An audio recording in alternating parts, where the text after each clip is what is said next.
Milsurp garage here. Charlie, we did a trade. That's right. I traded my 1943 round receiver 9130 for this. Not in this condition. I mean, it was a whole rifle. I'm in the middle of cleaning it up. But it is a hex receiver. Come on, focus now. There we go. 1928 Tula with all that crazy Russian writing on it. Never had one with all that writing before. But it's very nice condition. The stock is a very nice stock. It's we're having some serious issues here with this. I dropped my iPad 3 and broke the screen. And the repair of the screen, I just nothing really ever seems right with this thing after that. It doesn't seem to focus during videos well. You're gonna have to.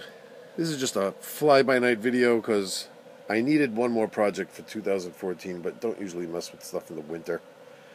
And it's definitely a nice trade. It was $60 in my 9130, my 1943 9130 for this guy.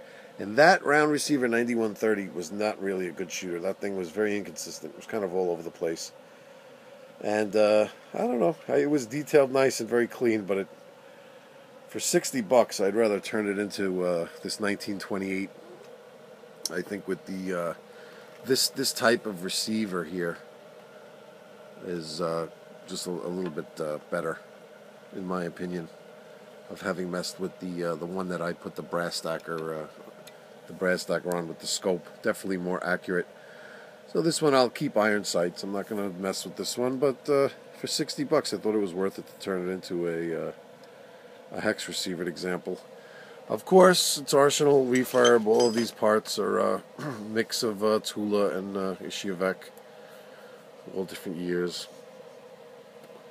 It's not like the thing is all original 1928, but what's interesting is that the bayonet is matching numbers, force match numbers, but the force match numbers to the receiver.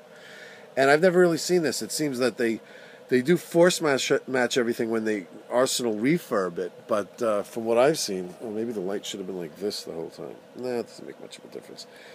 From what I've seen, the bayonets never really seem to stay with the guns, even during the Arsenal refurbs. So it's pretty unusual to have the guy told me that right out of the crate, this bayonet was stuck on the barrel backwards.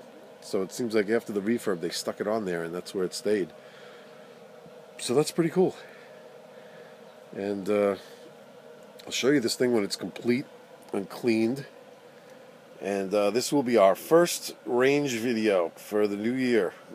Or maybe I'll be able to actually get there in December and do a video with this guy and really check to see how well this thing patterns these hex receiver guys.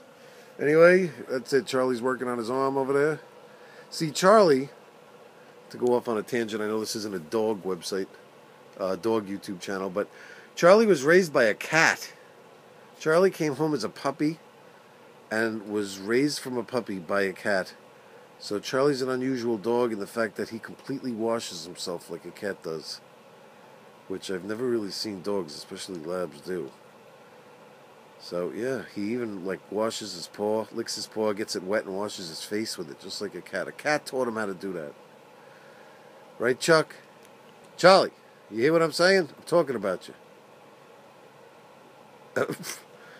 Alright, I'll let you know how this all turns out.